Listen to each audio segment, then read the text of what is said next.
Hello friends, आज हम लेकर के आए हैं इंट्रोडक्शन ऑफ स्टैक। स्टैक क्या होता है? तो स्टैक एक प्रकार का लीनियर डेटा स्ट्रक्चर होता है जो ऑपरेशंस को परफॉर्म करने के लिए last in first out order का यूज करता है। अर्थात जो डेटा आइटम लास्ट में इंसर्ट किया गया था उसे सबसे पहले रिमूव किया जाता है। स्टैक एलिमेंट्स का कलेक्शंस होता है जहां पर बहुत सारे एलिमेंट्स हो सकते हैं। इन एलिमेंट्स का इंसर्शन और डिलीशन हमेशा एक ही सिरे से या एक ही एंड से किया जाता है, जैसे स्टैक का टॉप कहा जाता है। अर्थात स्टैक में हमेशा आइटम को लास्ट में ऐड किया जाता है और सबसे पहले रिमूव किया जाता है। अब हम बात करते हैं बेसिक ऑपरेशन ऑफ स्टैक की। तो बेसिक ऑपरेशंस ऑफ स्टैक्स के अंतर्गत आते हैं सबसे पहले पुश मेथड। पुश एक प्रकार की टर्म्स होती है जो स्टैक की टॉप पोजीशंस पर एक एलिमेंट को ऐड करती है या इंसर्ट करती है। मगर इसके लिए स्टैक में जगह होना या स्टैक में स्पेस होना अत्यंत आवश्यक होता है। यदि स्टैक फुल होता है तो उसे ओवरफ्लो कंडीशन कहा जाता है। स्टैक हमेशा टॉप एलिमेंट पर ही एक आइटम को पुश करेगा। दूसरी टर्म्स होती है पॉप। पॉप भी एक प्रकार की टर्म होती है जो स्टैक की टॉप पोजीशन से एलिमेंट को डिलीट करने के लिए या रिमूव करने के लिए यूज की जाती है। बट अगर स्टैक एम्प्टी होगा या स्टैक खाली होगा तो उस कंडीशंस को हम लोग अंडरफ्लो कंडीशंस कहते हैं। पुश और पॉप एक प्रकार की टर्म्स होती है जिसका यूज केवल और केवल स्टैक के साथ में ही कर सकते हैं। किसी और डेटा स्ट्रक्चर के साथ में हम लोग इसका यूज नहीं कर सकते। नीचे दिए गए डायग्राम में एक बेसिक स्टैक का एग्जांपल दिया गया है। यहाँ पर 6 एलिमेंट का एक स्टैक है जिसमें 1, 2, 3, 4, 5 और 6 ये 6 डेटा आइटम इंसर्ट किए गए हैं। और जो सबसे ऊपर का एलिमेंट है जिसे टॉप एलिमेंट हम लोग कहते हैं, यह 6 नंबर को रिप्रेजेंट कर रहा है। इसी छोर से हम लोग डेटा को इंसर्ट कर सकते हैं या रिमूव कर सकते हैं, जिसे स्टैक का टॉप एलिमेंट कहा जाता है। और हमेशा स्टैक के अंदर last in first out order का यूज किया जाता है। अर्थात जो डेटा आइटम सबसे लास्ट में इंसर्ट किया गया था उसे सबसे पहले रिमूव किया जाएगा। पुश एक मेथड है जो यहाँ पर स्टैक की टॉप एलिमेंट पर एक डेटा आइटम को इंसर्ट करने के लिए यूज की जाएगी। और पॉप भी एक प्रकार की मेथड है जो सबसे टॉप एलिमेंट को रिमूव करने के लिए यूज की जाती है। इसका अगर हम लोग अच्छा दूसरा एग्जांपल देखना चाहें, बेसिक एग्जांपल्स, तो सीडी बॉक्स आप लोगों ने देखा होगा। इस सीडी बॉक्स को हम लोग देखते हैं तो जो सीडी हमारी सबसे लास्ट में इसमें इंसर्ट की गई थी उसे हम सबसे पहले रिमूव करते हैं, और जो सीडी सबसे पहले इंसर्ट की गई थी वह सबसे लास्ट में ही हम लोग निकाल सकते हैं। तो ये एक स्टैक का बेस्ट एग्जांपल है। अगर हम लोग यहाँ पे एक और एग्जांपल देखें तो यहाँ पर टॉप एलिमेंट 5 को रिप्रेजेंट कर रहा है जिसके ऊपर पुश और पॉप ऑपरेशंस को परफॉर्म किया गया है। और जो लास्ट एलिमेंट है, ठीक है, ये लास्ट नोड यहाँ पर, इसके बाद में अगर हम लोग किसी आइटम को रिप्रेजेंट डिलीट करना चाहेंगे तो वो नल को रिप्रेजेंट करेगा। हम एक और एग्जांपल से स्टैक को समझ सकते हैं। यहाँ पर एक हमारा सबसे पहले एक एम्प्टी स्टैक हम लोगों ने लिया हुआ है जिसके अंदर हम डेटा आइटम्स को इंसर्ट करेंगे। तो सबसे पहले हम लोग एक पुश मेथड का यूज करते हुए एक डेटा आइटम को यहाँ पर इंसर्ट करते हैं जो कि 1 है। ये डेटा आइटम यहाँ पर पुश मेथड के द्वारा इंसर्ट किया जाता है। इसके बाद में हम लोग एक और डेटा आइटम 2 को यहाँ पर पुश मेथड की सहायता से इंसर्ट करते हैं। फिर तीसरा डेटा आइटम को हम लोगों ने पुश मेथड की सहायता से यहाँ पर इंसर्ट किया हुआ है। इसके बाद में हम लोग पॉप मेथड का यूज करते हुए जो तीसरा डेटा आइटम था या टॉप एलिमेंट था उसे रिमूव कर रहे हैं। इस तीसरे डेटा आइटम को निकालने के बाद में टॉप एलिमेंट जो है वो क्या हो जाता है, 2। और हम लोगों ने फिर से पॉप ऑपरेशन को यहाँ पे परफॉर्म किया है। तो पॉप ऑपरेशन को परफॉर्म करने के बाद में यह 2 एलिमेंट जो है इसे भी रिमूव कर दिया गया है। फिर से पॉप ऑपरेशन को परफॉर्म करेंगे और जो 1 है हमारा, उस 1 को अगर हम रिमूव करते हैं तो फिर से हमें एम्प्टी स्टैक मिल जाता है।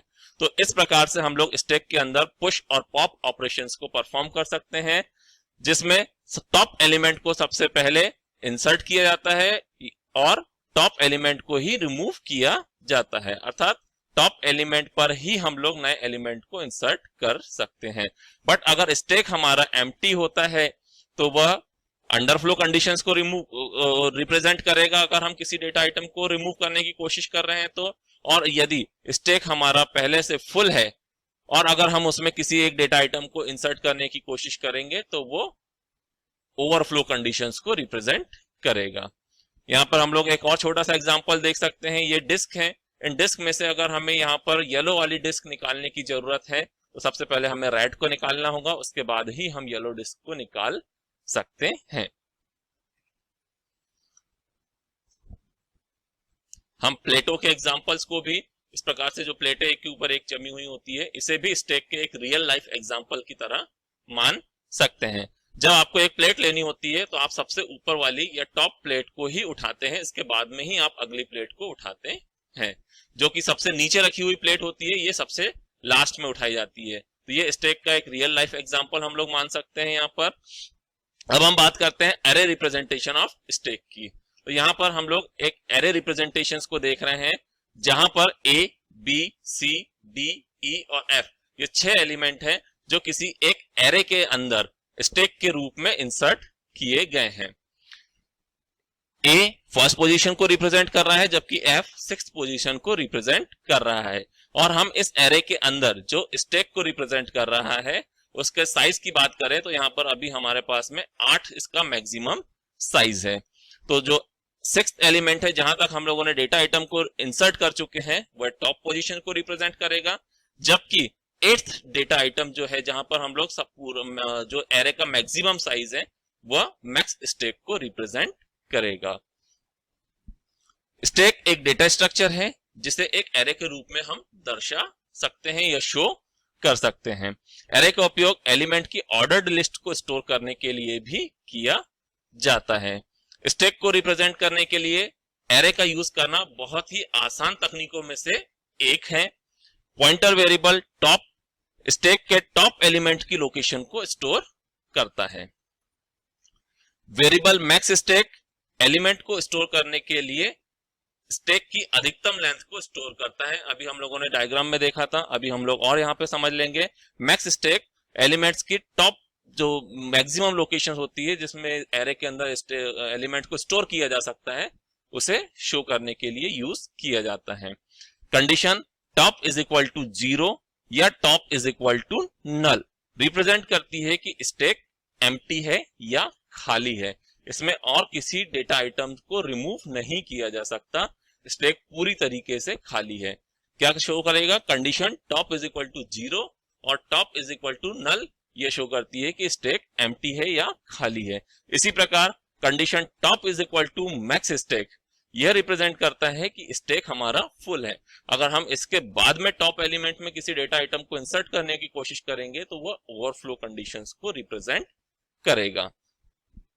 नीचे दिए गए डायग्राम में स्टेक का एरे रिप्रेजेंटेशन शो किया गया है, जो टॉप इज इक्वल टू 6 को रिप्रेजेंट करता है और मैक्स इज इक्वल टू 8 को रिप्रेजेंट करता है।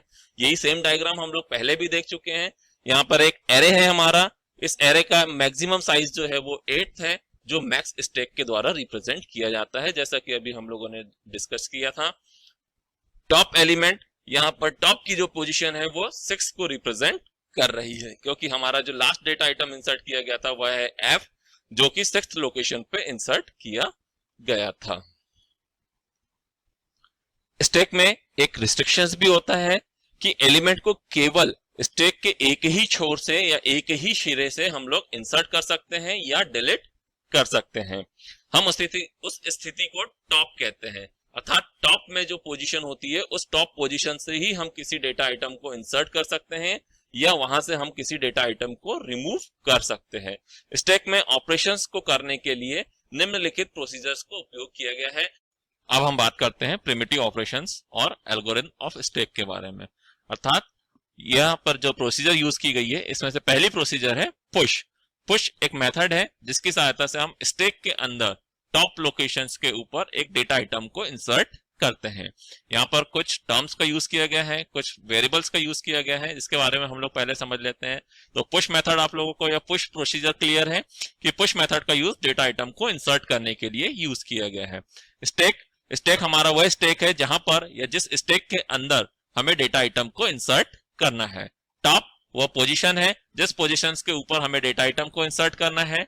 मैक्स स्टैक उस स्टैक का मैक्सिमम साइज है जिसमें हम डेटा आइटम को स्टोर कर सकते हैं। और आइटम वह डेटा आइटम है जिसे हमें स्टैक की टॉप पोजीशन के ऊपर इंसर्ट करना है। तो यहाँ पर ये मेथड जो दी गई है, इस मेथड की सहायता से हम क्या कर सकते हैं, स्टैक के अंदर एक नए डेटा आइटम को इंसर्ट कर सकते हैं। तो सबसे पहले हम लोग यह चेक कर लेते हैं कि स्टैक हमारा पहले से फुल तो नहीं है या स्टैक हमारा पहले से भरा हुआ तो नहीं है। तो conditions if top is equal to max stack यह चेक करती है कि टॉप की पोजीशन मैक्स स्टैक के बराबर तो नहीं है। यदि टॉप मैक्स स्टैक के बराबर होगा अर्थात हमारा स्टैक फुल होगा, और यदि स्टैक फुल होगा तो यह ओवरफ्लो कंडीशंस को रिप्रेजेंट करता है। तो ओवरफ्लो कंडीशंस को प्रिंट करके यह फंक्शन जो है वह बाहर निकल जाएगा या रिटर्न हो जाएगा।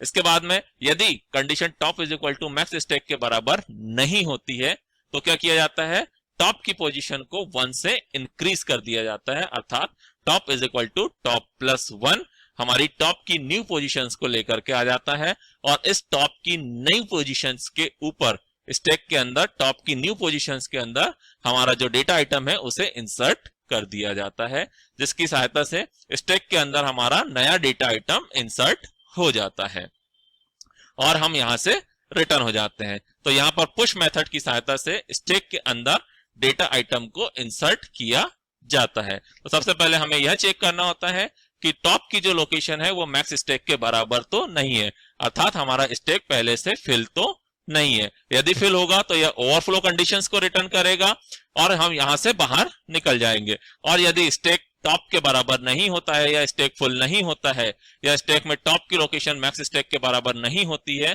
तो हम डेटा आइटम को इंसर्ट कर सकते हैं। तो इसके लिए टॉप की लोकेशंस को 1 से इंक्रीज किया जाता है और टॉप की जो न्यू लोकेशन आती है इस न्यू लोकेशन के ऊपर स्टैक के अंदर नए डेटा आइटम को इंसर्ट किया जा सकता है और हम फिर इसके बाद में इस प्रोसीजर को रिटर्न कर देते हैं। तो यह प्रोसीजर डेटा आइटम्स को स्टैक के अंदर इंसर्ट करती है या पुश करती है। इसके बाद में हम नेक्स्ट मेथड की बात करें या नेक्स्ट प्रोसीजर की बात करें तो नेक्स्ट प्रोसीजर होती है पॉप मेथड या पॉप प्रोसीजर, जिसकी सहायता से स्टैक की टॉप पोजीशन से एक डेटा आइटम को रिमूव किया जाता है। तो पॉप मेथड प्रोसीजर से डेटा आइटम को रिमूव करने के लिए यूज की जाती है। सबसे पहले हमें यहां पर यह चेक करना होता है कि हमारा जो स्टैक है वो पहले से खाली तो नहीं है या एम्प्टी तो नहीं है। ठीक है, इसके लिए if top is equal to 0 जो कंडीशन है कि टॉप की वैल्यू अगर 0 के बराबर होगी तो यह अंडरफ्लो कंडीशंस को रिप्रेजेंट करेगा और यह अंडरफ्लो कंडीशंस को प्रिंट करने के बाद में यहां से मेथड को रिटर्न कर देगा। और यदि स्टैक हमारा खाली नहीं होता है, ठीक है, तो स्टैक की टॉप पोजीशन पर जो डेटा आइटम होता है उस डेटा आइटम को हम आइटम नाम के वेरिएबल के अंदर स्टोर कर देते हैं और स्टोर करने के बाद में फिर टॉप की पोजीशन को 1 से डिक्रीज कर दिया जाता है, अर्थात टॉप की पोजीशन को 1 से माइनस कर दिया जाता है, अर्थात स्टैक की टॉप लोकेशन से एक डेटा आइटम को रिमूव कर दिया गया है और टॉप की लोकेशन को 1 से माइनस करने के बाद में हम फंक्शन से बाहर निकल जाते हैं। अर्थात पॉप मेथड की सहायता से हम एक डेटा आइटम को स्टैक में से रिमूव कर सकते हैं। तो सबसे पहले हमें यह चेक करना होगा कि टॉप जो है वो 0 के बराबर तो नहीं है। यदि वह 0 के बराबर होता है तो अंडरफ्लो कंडीशंस को रिप्रेजेंट किया जाता है और यदि वह 0 के बराबर नहीं होता है तो स्टैक की टॉप पोजीशन से जो डेटा आइटम होता है उसे निकाल करके आइटम नाम के वेरिएबल के अंदर स्टोर कर दिया जाता है और टॉप की जो वैल्यू होती है उसे 1 से माइनस कर दिया जाता है और हम फंक्शन से बाहर निकल जाते हैं। तो इस प्रकार से ये जो डेटा आइटम्स थे पुश और पॉप, इसकी सहायता से हम डेटा को इंसर्ट कर सकते हैं या रिमूव कर सकते हैं। Thank you so much.